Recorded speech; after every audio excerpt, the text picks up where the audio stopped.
Hello students. तो कैसे हैं आप लोग? उम्मीद है कि सब लोग बहुत अच्छे होंगे। तो आज हम स्टार्ट करने वाले हैं क्लास 9 ज्योग्राफी का चैप्टर फर्स्ट, जो कि रहेगा इंडिया साइज एंड लोकेशन। सबसे पहले हम देखते हैं कि वर्ल्ड में इंडिया का लोकेशन क्या रहेगा, कहाँ पर लाई करता है। उसके बाद कंपैरिजन देखेंगे कि इंडिया और वर्ल्ड का क्या कंपैरिजन है, कितने परसेंट जो इंडिया की जमीन है वो वर्ल्ड के कितने परसेंट में आती है, ये सब हम देखेंगे आगे। तो स्टार्ट करते हैं।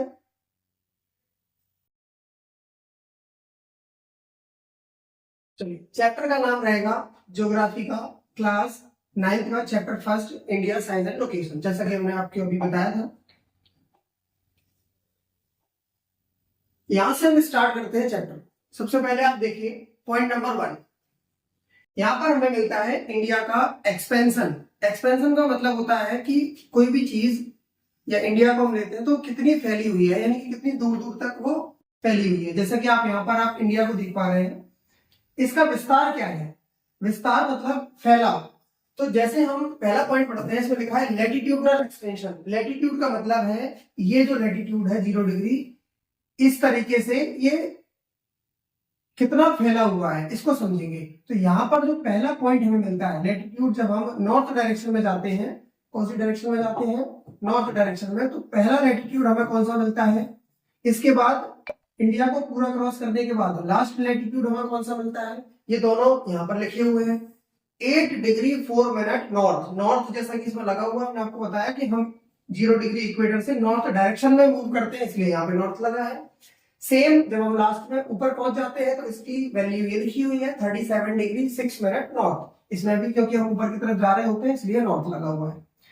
इसी को अगर हम लॉन्गिट्यूड में अगर समझना चाहें तो पहले हम ये जो 0 डिग्री आपको लॉन्गिट्यूड दिख रहा है, जिसे हम प्राइम मेरिडियन में कहते हैं, इस प्राइम मेरिडियन से हम किस डायरेक्शन में मूव करेंगे? ईस्ट में। ऑब्वियसली ईस्ट है यहाँ पर, तो ईस्ट में मूव करेंगे।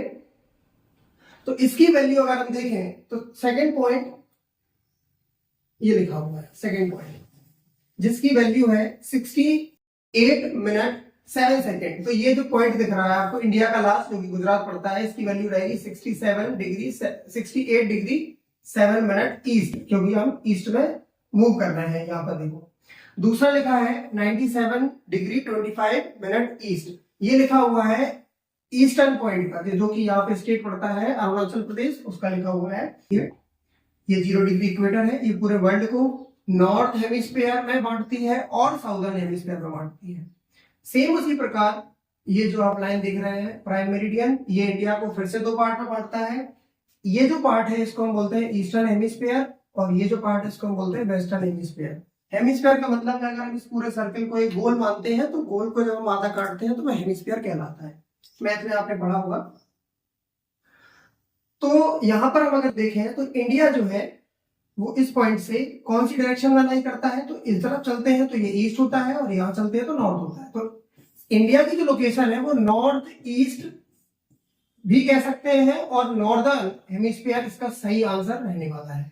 Northern hemisphere. सीधा क्वेश्चन आता है 1 नंबर में कि India lies in which hemisphere, तो हम क्या जवाब देंगे? Northern hemisphere. ठीक है, अब आगे चलते हैं।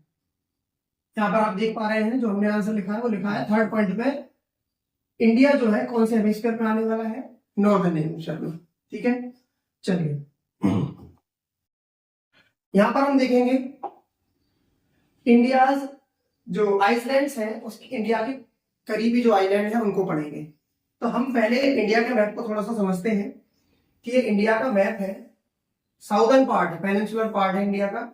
तो इसके वेस्टर्न पार्ट में एक वाटर बॉडी है जिसका नाम है अरेबियन सी। ऐसे ही सेम ईस्टर्न पार्ट में भी एक वाटर बॉडी है जिसका नाम है बे ऑफ बंगाल। ठीक है, डायरेक्शन अगर पूछे तो डायरेक्शन रहेगी साउथ ईस्ट, क्योंकि ये डायरेक्शन साउथ है और ये डायरेक्शन ईस्ट है। तो दोनों के जो बीच की होगी वो कौन सी होगी? South east. यहां पर भी ऐसे ही लिखा है साउथ वेस्ट, क्योंकि ये दोनों के बीच में।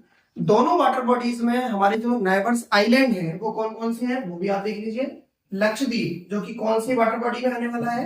अरेबियन सी में। तो लक्षद्वीप जो है वो अरेबियन सी में लाई करता है।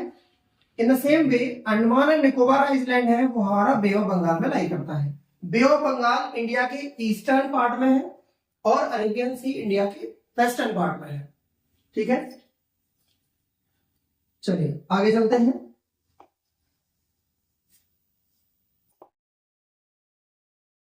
यहां पर लिखा हुआ है इंडिया का एरिया 3.28 मिलियन स्क्वायर किलोमीटर, ये टोटल एरिया है इंडिया का। ठीक है, अगर वैसे तो यही क्वेश्चन आता है, अगर इसको लाख में अगर पूछे, लाख में अगर पूछते हैं तो पॉइंट थोड़ा सा शिफ्ट हो जाता है, 32.8 लाख किलोमीटर आ जाता है आंसर। लेकिन हमें ये याद रखना है क्योंकि एनसीईआरटी में ये दिया गया है। तो क्या रहेगा एरिया 3.28 मिलियन स्क्वायर किलोमीटर। ठीक है, टोटल एरिया रहेगा इंडिया का।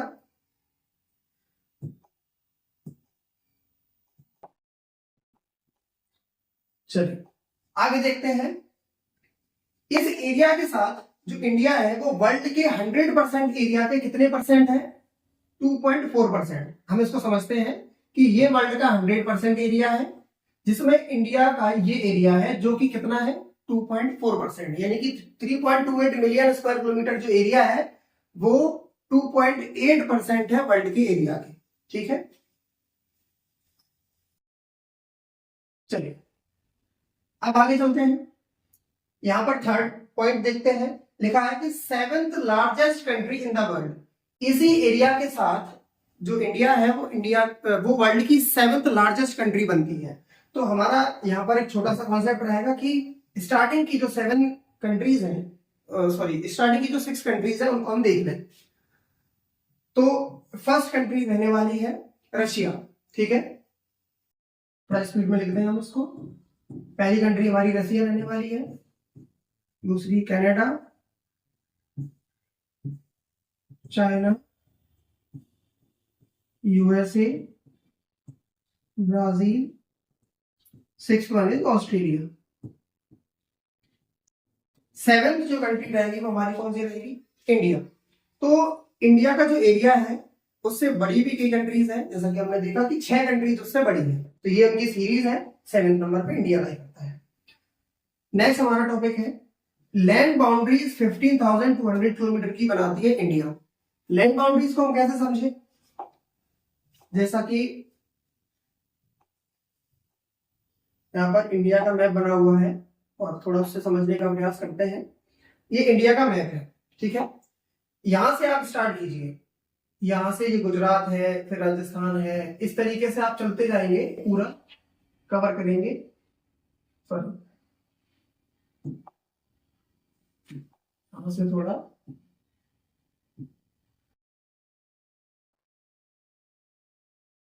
ये जो आप एरिया देख रहे हैं, ये जो लाइन हम यहाँ पे ड्रॉ कर रहे हैं, उस लाइन से हमें ये पता चलता है ये पूरी डिस्टेंस अगर हम मेजर करेंगे तो ये पूरी डिस्टेंस अप्रोक्स कितनी हो जाती है?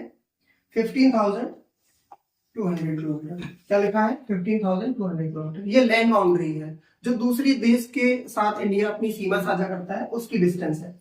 वहीं अगर हम दूसरी तरफ इन लाइनों की बात करें, इस पॉइंट से नीचे की साइड, ये जो नीचे साइड है पेनिनसुलर पार्ट का, जो यहां की अगर हम बात करें तो इसकी डिस्टेंस रहने वाली है 7,516.6 किलोमीटर, जिसमें आइलैंड भी शामिल है जो अभी हमने पढ़े थे। इनकी जो बाउंड्रीज है वो भी शामिल है इसमें। ठीक है, दोनों आइलैंड की बाउंड्री शामिल है।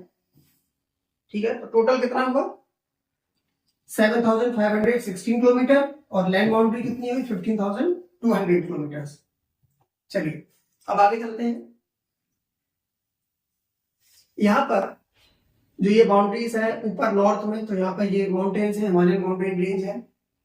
इस माउंटेन रेंज को एक नया नाम दिया गया क्योंकि जब हम इसकी और हिस्ट्री में पढ़ते हैं कि ये कैसे बना होगा, इसका इतिहास देखते हैं, तो ये फोल्ड एक प्रोसेस होती है उससे बने हुए हैं। तो यहाँ पर लिखा है यंग फोल्ड माउंटेन्स।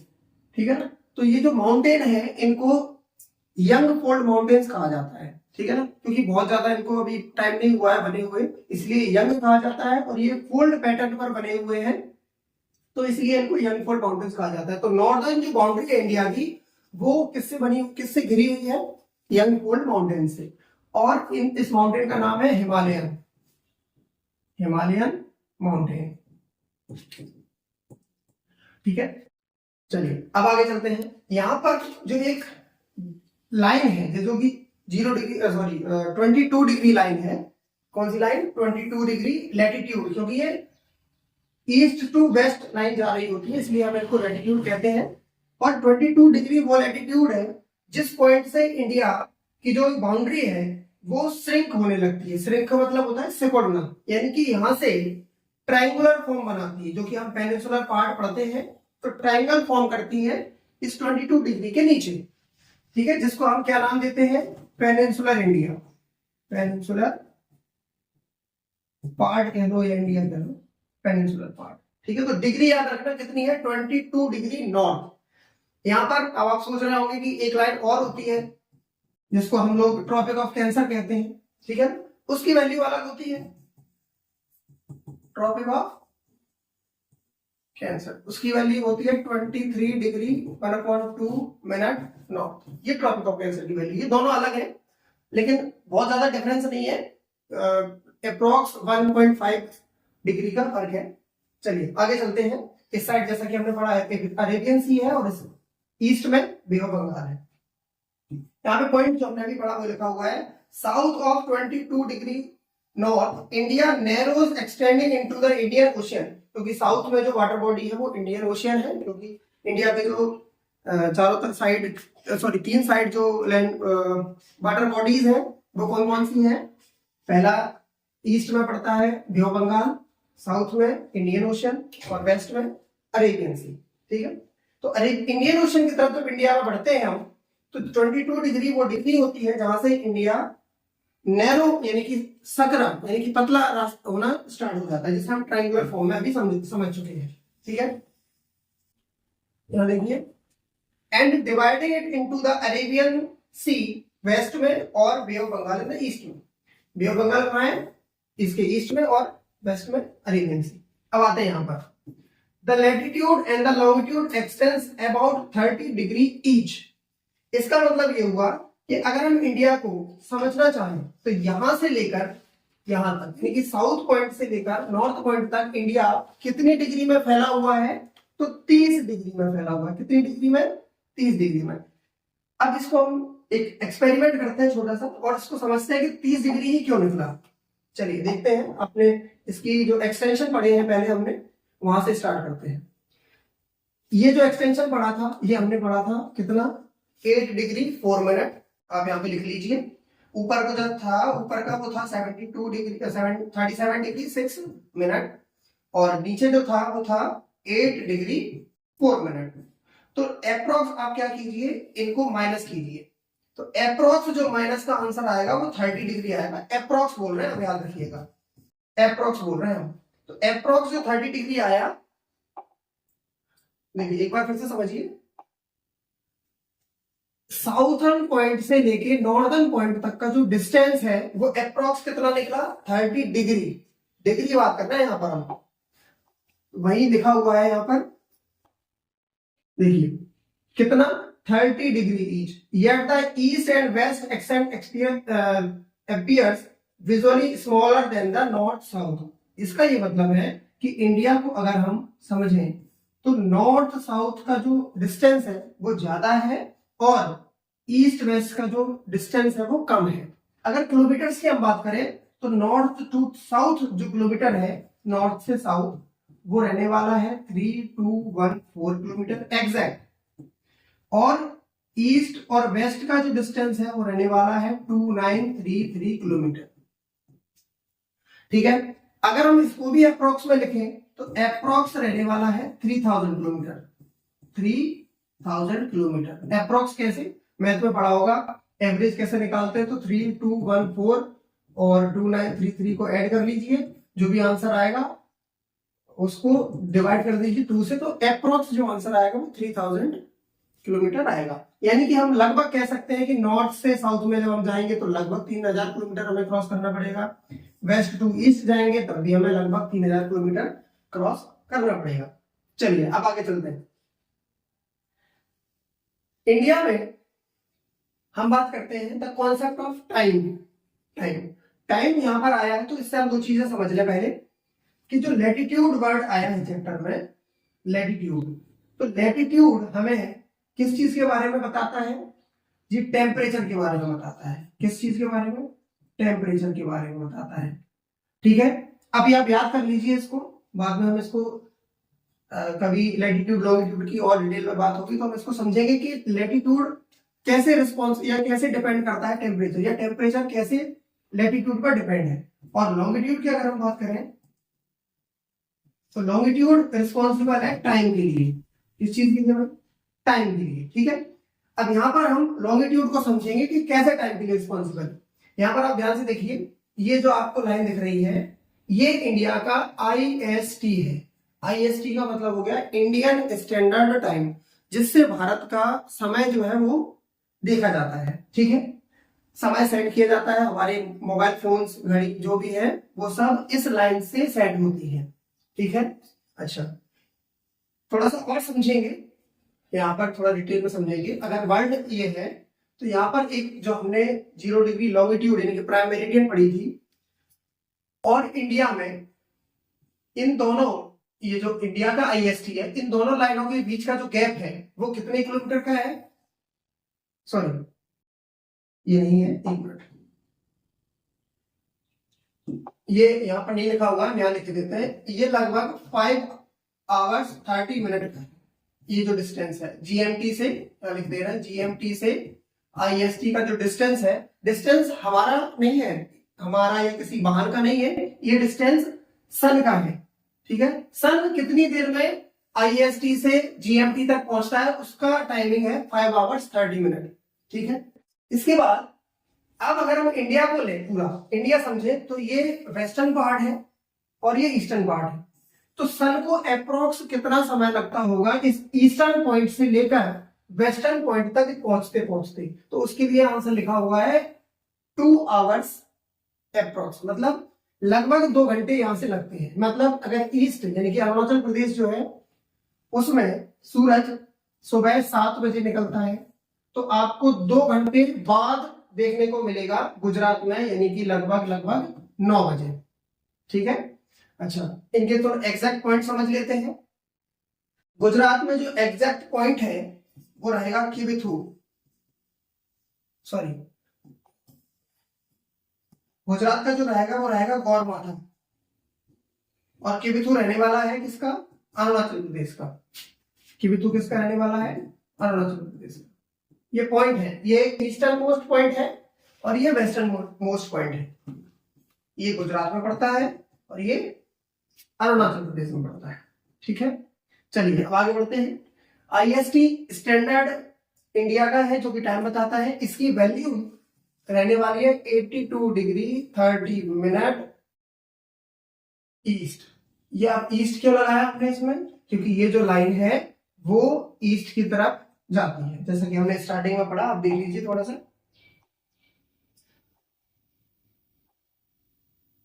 ये जो लॉन्गिट्यूड है ये जो हमने बताया था डिस्टेंस, इसी के साइड में से निकलता है IST, और ये किस डायरेक्शन में बढ़ेगा बेटा? ईस्ट की डायरेक्शन में बढ़ेगा, इसलिए IST के साथ हम लोग क्या लगाते हैं? ईस्ट लगाते हैं। ठीक है, चलिए अब आगे चलते हैं। ये जो लाइन है IST, इसके बारे में एक फैक्ट दिया गया है। पहले तो हम इसको स्टैंडर्ड मेरिडियन ऑफ इंडिया के नाम से जानते हैं, जिसकी वैल्यू 82 डिग्री 30 मिनट ईस्ट है। ये उत्तर प्रदेश के मिर्जापुर से निकलती है। ठीक है, पहले इसको नैनी के नाम से जाना जाता था, अभी इसको मिर्जापुर के नाम से जाना जाता है। इसको इंडियन स्टैंडर्ड टाइम कहा जाता है। कुछ स्टेट्स हैं यहाँ पर, आप अभी हम देखेंगे कौन सी स्टेट है जिससे ये गुजरती है। इसके बाद क्या लिखा हुआ है यहाँ पर देखिए, the 30 degree with creates a 2 hour time to gap between the Arunachal Pradesh and Gujarat. तो 30 डिग्री का जो टाइम लैप्स है वो बताता है कितना, कि 2 घंटे लग जाएंगे ईस्ट से वेस्ट सन को जाने में। ठीक है, चलिए अब आगे चलते हैं। स्ट्रेटेजिक सेंट्रल लोकेशन, इंडिया की जो लोकेशन है वो बहुत सटीक है और ये कह सकते हैं कि बिल्कुल बीच में है। ठीक है, यहाँ पर कनेक्ट करता है इंडिया किस कॉन्टिनेंट से, यूरोप और अफ्रीका कॉन्टिनेंट से और एशिया के वेस्टर्न पार्ट से। दूसरी तरफ ये कनेक्ट करता है किससे, साउथ ईस्ट जो कंट्रीज हैं उनसे और एशिया के ईस्टर्न पार्ट से। बाय द इंडियन ओशन, यहां पर लिखा है कि नीचे जो दिया गया है इंडियन ओशन, ये क्या है, तो no other countries has a coast line as long as the India on the Indian ocean. ये कहा गया कि इंडियन ओशन इसमें क्यों ऐड है, क्योंकि जितनी सीमा या जितनी वाटर बॉडी के साथ गुजरात सीमा बनाता है उतनी अदर कोई भी कंट्रीज नहीं बनाती है, इसलिए इंडिया के साथ इंडियन ओशन को कनेक्ट किया जाता है, उसके मैप में शो किया जाता है। India is located centrally between the east and west of Asia. Asia के लगभग सेंट्रल पार्ट में ये लोकेटेड है, एशिया के सेंट्रल पार्ट, ये इसका प्लस पॉइंट कह सकते हैं। आगे चलते हैं, cultural exchange and the flow of ideas. Culture कैसे एक्सचेंज हुआ देखते हैं। द उपनिषद, उपनिषद में हम पढ़ते हैं, जैसे उपनिषद का एग्जांपल हो गया रामायण हो गया, पंचतंत्र हो गया, इनकी स्टोरीज जब हम पढ़ते हैं तो उस समय Indian numerals, decimal system, spices और मसलन ये सब हमें उस टाइम हिस्ट्री में पढ़ने को मिलते हैं। दूसरी तरफ आ जाओ, ये कल्चर में मिलेगी, जब हिस्ट्री और डिटेल में पढ़ेंगे तो हमें ये सब मिलेगी, ठीक है। जब बहुत पुराने सी रूट्स जब इंडिया के थे उससे ट्रेड होता था, तब इन सबको यूज में लिया जाता था। जैसे कि आप देख सकते हैं कि a land route across the northern mountains passes are much older than the sea routes. ये कहा गया कि सी रूट तो बहुत बाद में बने, सी रूट्स जो है वो बहुत बाद में आए, पहले उनसे पहले किनका यूज किया जाता था, नॉर्थ माउंटेन, जो माउंटेन अभी हमने पढ़ा है हिमालयन माउंटेन, उनमें से रास्ता बनाया जाता था और उन रास्ते को क्या कहा जाता है, पासेस। इनको वे कह सकते हैं और हिंदी में रास्ता। उन रास्तों से जाया जाता था, यानी कि क्लियर है कि सी रूट्स जो है वो मॉडर्न है और जो लैंड रूट्स है वो एंशिएंट है, ठीक है। जहां से हम architectural styles of domes and minarets from the west Asia, मतलब जो कल्चर है वो हम वहां से अडॉप्ट करके लेके आए हैं। ये लिखा है देखो क्या क्या अडॉप्ट किया है हमने, तो ये सब कल्चर हमने वहां से अडॉप्ट किया है, ठीक है। आप देख सकते हो यहाँ पर ये लोग जा रहे हैं, ये रास्ता बना हुआ है, तो लैंड रूट जो है वो काफी पहले से अस्तित्व में है। चलिए आगे चलते हैं। India neighbouring special compass, India के आसपास की जो कंट्रीज हैं वो कौन कौन सी हैं, तो हम समझेंगे कि पहले इंडिया की 9 नाइबरिंग कंट्रीज हैं, नाइबरिंग कंट्रीज हैं, ठीक है, जिसमें से 7 बॉर्डर शेयरिंग कंट्रीज हैं, बॉर्डर शेयरिंग कंट्रीज हैं।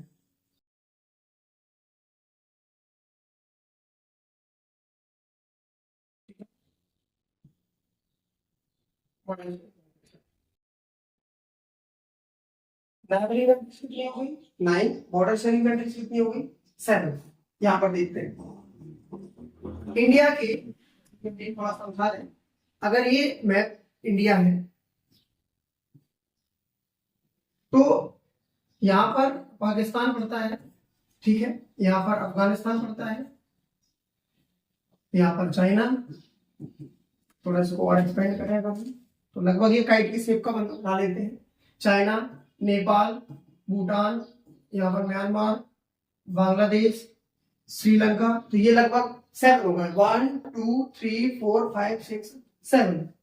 7 के बाद श्रीलंका जो है और मालदीव, ये थोड़े से लैंड बाउंड्री से सेपरेटेड है, इसलिए हम इन दोनों को, ये कौन सा है मालदीव और श्रीलंका को काउंट नहीं करते हैं, तो मालदीव और श्रीलंका इसमें ऐड हो जाते हैं, मालदीव और श्रीलंका इसमें ऐड हो जाते हैं, इसलिए 9 नेबरिंग कंट्रीज मानी जाती हैं। और बॉर्डर शेयरिंग, जिनसे बॉर्डर शेयर होता है, ये आपकी 7 1 2 3 4 5 6 और 7, इनसे बॉर्डर शेयर होता है, इसलिए इनको बॉर्डर शेयरिंग कंट्रीज कहा जाता है।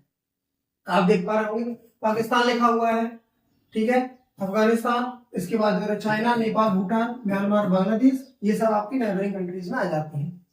यहाँ पर सॉरी ये गलत लिखा हुआ है, यहाँ पर स्टेट्स की अगर हम बात करें तो 28, आज हम जब ये वीडियो बना रहे हैं तो 26 में ये वीडियो बन रहा है, मई 26 में।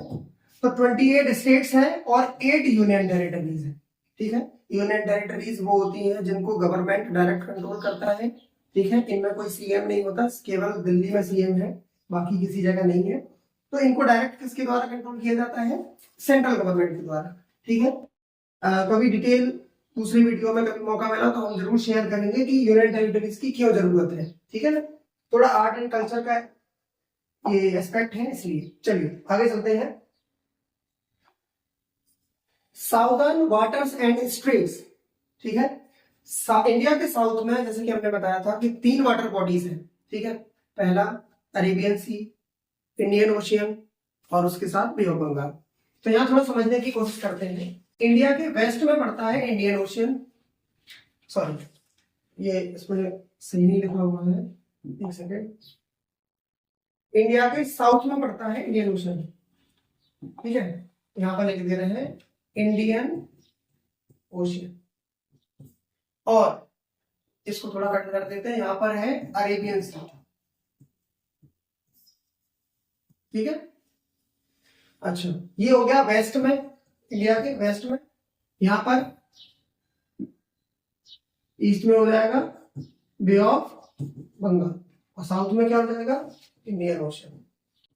अब चलिए समझते हैं। यहां पर ये श्रीलंका, सॉरी यहां पर ये मालदीव है। तो Maldives island are situated to the south of the Lakshadweep island. Lakshadweep ये आइलैंड है, इसके साउथ में मालदीव एक कंट्री है जो कि अभी हमने पढ़ी नाइबरिंग कंट्रीज है। ठीक है, बॉर्डर शेयरिंग कंट्रीज नहीं है। इसके साथ हम यहाँ पे पढ़ेंगे ये पार्ट, ये श्रीलंका है और ये इंडिया है। यहां पर एक वाटर बॉडी है जो कि बे ऑफ बंगाल को और अरेबियन सी को कनेक्ट करती है। ठीक है, इसका नाम है पाक स्ट्रेट, ये लिखा हुआ है पाक स्ट्रेट। स्ट्रेट का मतलब होता है खाड़ी। स्ट्रेट को हम अगर डिफाइन करें तो कुछ इस प्रकार कर सकते हैं, 2 पॉइंट से। ठीक है ना, स्ट्रेट का मतलब होता है खाड़ी, मतलब ऐसी जगह, a narrow channel, a narrow water channel which connects 2 water bodies, एक पानी की ऐसी धारा जो 2 वाटर बॉडीज को जोड़ती हो। ठीक है, पहला पॉइंट हो गया, लिख देते हैं यहाँ पे a narrow channel of water which connects to water bodies। ठीक है, 2 वाटर बॉडीज। दूसरा पॉइंट ये है कि a narrow water channel which separates 2 land mass, एक पानी की ऐसी धारा जो 2 लैंड मास को सेपरेट करती है। a narrow water channel which separates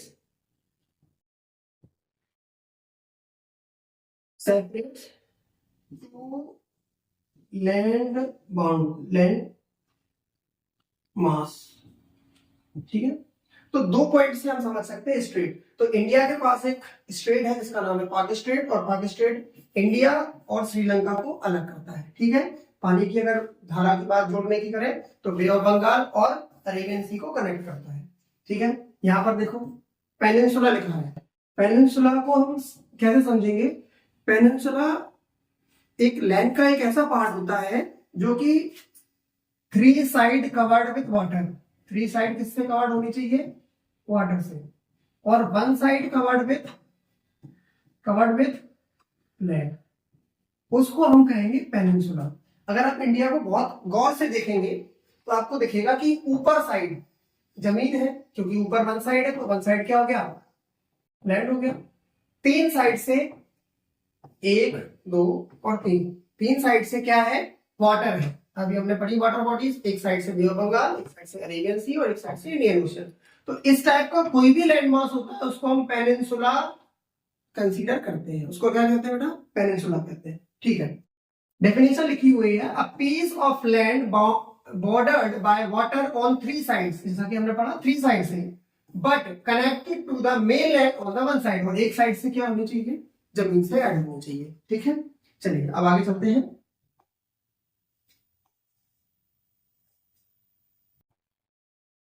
the संकिन point, यानी कि सिंक जो वर्ड होता है, डूब गया है, इसका मतलब ये पॉइंट कौन सा है? क्योंकि पहले इंडिया का जो साउदर्न पॉइंट था वो इंदिरा पॉइंट को माना जाता था, लेकिन 2004 में एक इंसिडेंट हुआ, सुनामी आई, और उस सुनामी के चलते ये जो इंदिरा पॉइंट है वो अब सबमर्ज हो चुका है। यहाँ पर लिखा है the southern most point of the Indian union is Indira point. तो ये हुआ करता था एक जमाने में 2004 से पहले। गॉट सबमर्ज्ड, सबमर्ज का मतलब हो गया जलमग्न, पानी में डूब गया है, under the sea water in the 2004 during the tsunami. Tsunami आई है 2004 में, उसमें डूब गया। तो क्वेश्चन यहां से ये भी बन सकता है कि अब कौन सा पार्ट है साउदर्न पार्ट? पहले ये था, अब कौन सा है? तो आपका आंसर क्या रहेगा? कन्याकुमारी। कन्याकुमारी, ठीक है। तमिलनाडु जो स्टेट है उसमें ये पड़ता है। दूसरे पॉइंट पे आते हैं, द स्वेज शॉर्टकट। एक कैनाल है, जैसे आपने नाम सुना होगा स्वेज का, पनामा कैनाल का नाम सुना होगा। ये कैनाल्स है, ये वैसी कैनाल्स नहीं है जो हमारे आसपास पाई जाती है, छोटी छोटी, ये बहुत बड़ी बड़ी कैनाल्स हैं जो सी को जोड़ती हैं। इनसे क्या है, ट्रेड रूट तैयार किए जाते हैं, शॉर्टेस्ट ट्रेड रूट। जैसे आपने साइंस में पढ़ा होगा डिस्प्लेसमेंट, जो कि शॉर्टेस्ट डिस्टेंस होता है ना, तो इसी प्रकार सी रूट्स हैं, और कैनाल्स कोशिश ये करती है कि इनके सी रूट की जो डिस्टेंस है वो कम से कम कर दी जाए। तो इसी प्रकार का एक सी रूट है स्वेज कैनाल। ये क्या करता है कि जब से ये खुला है, कब से खुला भैया? 1869 से ये ओपनिंग है इसकी, मतलब बन चुका था, ये तैयार हो चुका था। इंडिया की डिस्टेंस यूरोप से, कहां से? यूरोप से कम हो गई है कितनी? 7000 किलोमीटर, 7000 किलोमीटर का डिफरेंस आया। ये मामूली 2-4-5 किलोमीटर की बात नहीं है, पूरी 7000 किलोमीटर की बात है। तो सोचो कि कितना मोस्ट इंपोर्टेंट कैनाल रही होगी ये स्वेज कैनाल। ठीक है, चलिए आगे चलते हैं।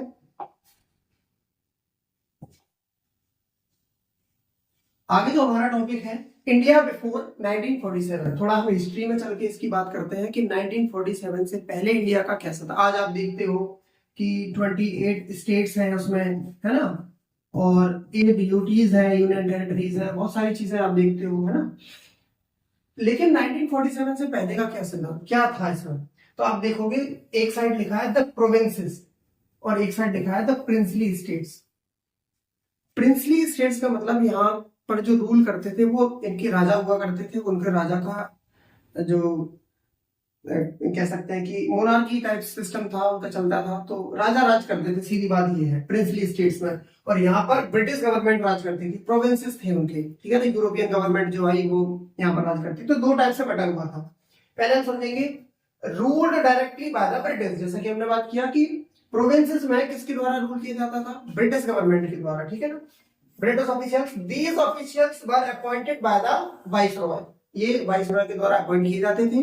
दूसरी साइड आप पढ़ेंगे princely states ruled by the local और हेरिडेटरी रूलर्स, ये अपने आसपास जो लोकल रूलर्स होते हैं उनके द्वारा, या फिर हेरिडेटरी किंग। हेरिडेटरी का मतलब होता है अनुवांशिकीय राजा। अनुवांशिकी का मतलब हुआ कि पहले पिताजी राजा थे, अब उनके लड़के हुए, वो राजा बन गए, अब उनके लड़के हो गए तो वो राजा बनेंगे, मतलब एक ही फैमिली के जो लोग हैं वो कंटिन्यूटी बनाए रखते हैं, तो उसको हम बोलते हैं हेरिडेटरी किंग। तो हेरिडेटरी रूलर हो गया, तो इनके हाथ में थी princely states. They maintained local autonomy and exchange of acknowledging British sovereignty. तो ये अपने हिसाब से जो था इंडिया था उसको चलाते थे, ठीक है। चलिए इसी के साथ अब फर्स्ट चैप्टर हमारा कंप्लीट होता है ज्योग्राफी का, और हम उम्मीद करते हैं कि आपको वीडियो पसंद आया होगा। इसी तरह की और वीडियो पाने के लिए आप हमारे चैनल से जुड़े रहें और वीडियो को लाइक और सब्सक्राइब जरूर करें। Thank you, have a good day.